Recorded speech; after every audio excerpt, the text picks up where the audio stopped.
guys, welcome back to the channel. Welcome to another 2025 horror film review. Tonight we're looking at Shelby Oaks, which came out in the cinemas around October. Only stayed in the cinemas about 2 to 3 weeks, and then it disappeared and came out a couple of weeks later onto Blu-ray. So let's have a look at this edition.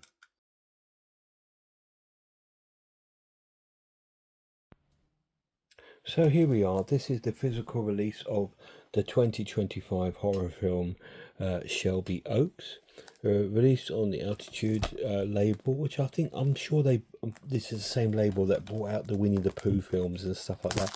It's a different filmmaker, but it's the same distributor. So let's have a little look at this.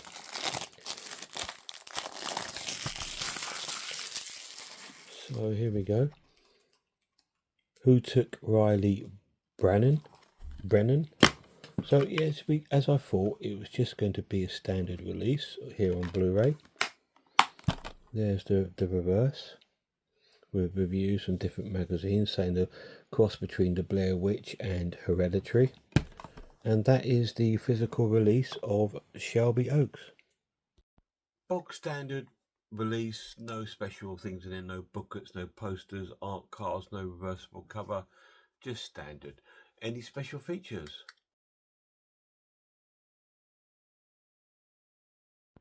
So here we are, guys, at the main menu for Shelby Oaks. Special features on this disc, there are none. There's no special features on Shelby Oaks.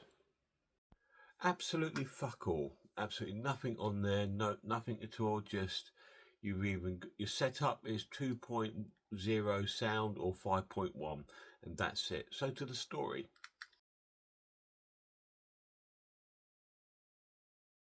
So this tells the story of two sisters, Riley and Mia. Riley's played by Sarah Dern and Mia's played by Camille Sullivan. And Riley is a part of a sort of ghost hunting TV show, paranormal sort of ghost hunters with her friends. I think it's Peter, David and Jess.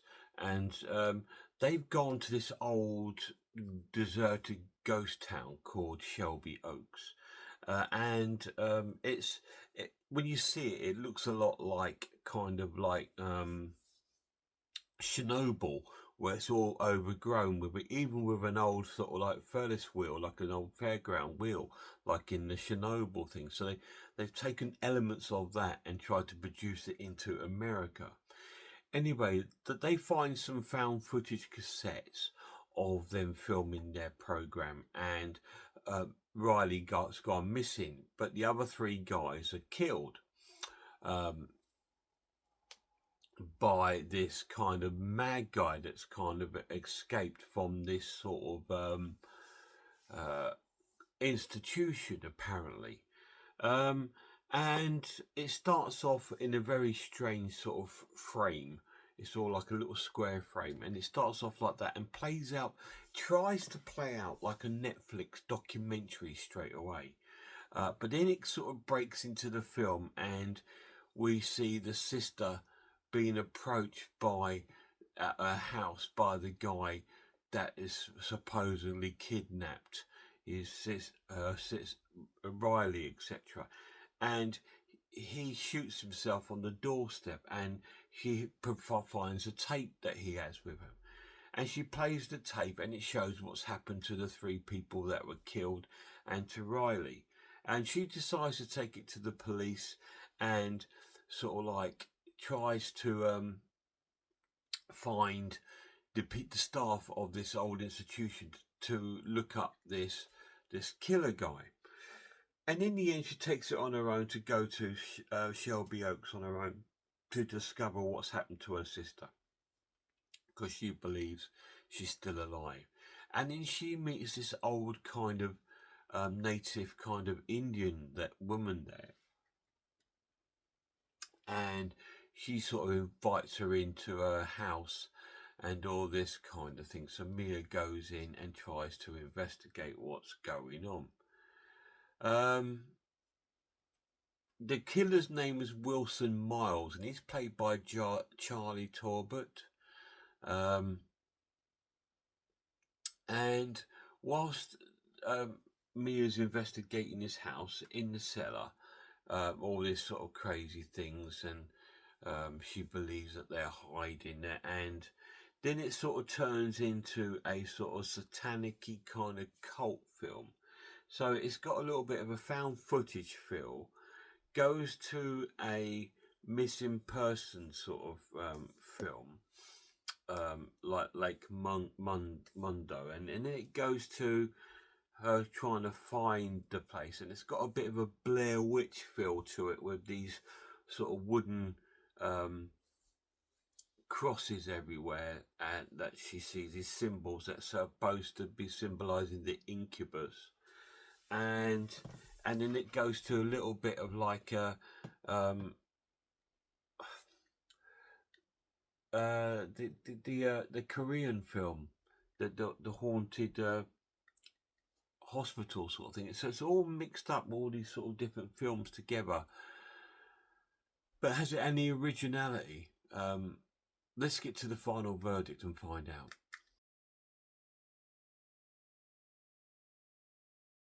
Yeah, I'm not doing any character analysis in this because it's too textbook, should I say. I'm going to score it a good watch and give it 7 out of 10. It's a good watch, and that's it. I think it's what it's done. It's watched 2 minutes. The director, whoever his name is it Chris?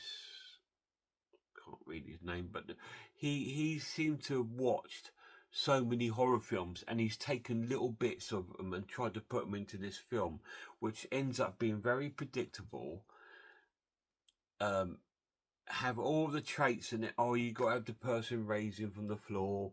You got to have the old woman doing a sort of witchcrafty, satanic-y sort of thing with her baby, and it's got everything that's supposed to have, and it comes to a very unsatisfying conclusion.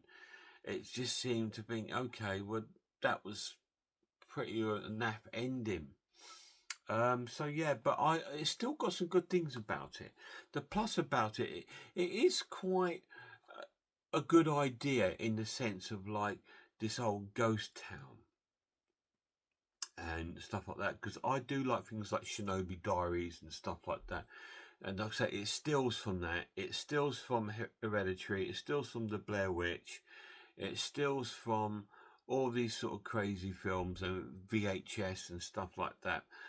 But jumbles it all up to try and make its own little story, and it works and it doesn't. It's a popcorn film. That's all I can say. It's not going to bring nothing new to the genre. It doesn't make anything life changing or anything. The gore is minimal. There is a couple of gruesome scenes, but that's on a sort of found footage tape, so you don't see too much of it.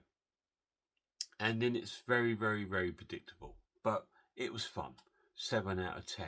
If you guys seen it, let me know down below what you think of it. I can't give it a long review because it's a predictable film with nothing new in it, but it's still nice to have in my collection. You know what I mean? It's not as bad as Tarot, if you've ever seen that, which was another sort of really predictable sort of film. This one does have some sort of originality ideas. The main character, Mia, she's I don't particularly like her, and Riley's a bit of a wet lettuce, but it still might be worth your time if you like these sort of films. If not, go and check out some horror channels. Check out Horror Geek. Check out Sammy G's World of Cinema, The Maniac, Grumpy Andrew's Horror House, Cat Watches Horror Movies, Horror Fanatic, Skin Crawler, all these great channels. Just check them all out. And a massive shout out to my lad. Till next time, look after yourselves, look after one another, and I really hope I see you all soon.